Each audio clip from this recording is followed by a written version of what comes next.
আমরা যারা শেয়ার মার্কেটে বা মিউচুয়াল ফান্ডে ইনভেস্ট করি তাদের মনে এই কোশ্চেনটা তো থাকবেই যে আমরা অনলাইনে গিয়ে যে সমস্ত অ্যাপ্লিকেশানে এই শেয়ারগুলা বা মিউচুয়াল ফান্ডগুলা কিনছি ওই অ্যাপ্লিকেশানটা যদি বন্ধ হয়ে যায় তাহলে আমাদের টাকার কী হবে, আমাদের টাকাও কি ডুবে যাবে?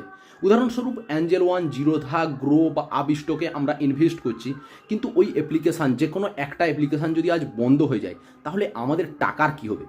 তো এই যে অ্যাপ্লিকেশানগুলো এরা একটা একটা ব্রোকিং কোম্পানি, এরা আপনার টাকাটা নিয়ে ইনভেস্ট করে দিচ্ছে, যে সমস্ত শেয়ারে আপনি ইনভেস্ট করছেন ওই সমস্ত শেয়ারে ইনভেস্ট করে দিচ্ছে, আর এগুলা সব ডিপোজিট থাকছে সিডিএসএল এর কাছে, সেন্ট্রাল ডিপোজিটরি সেন্টার।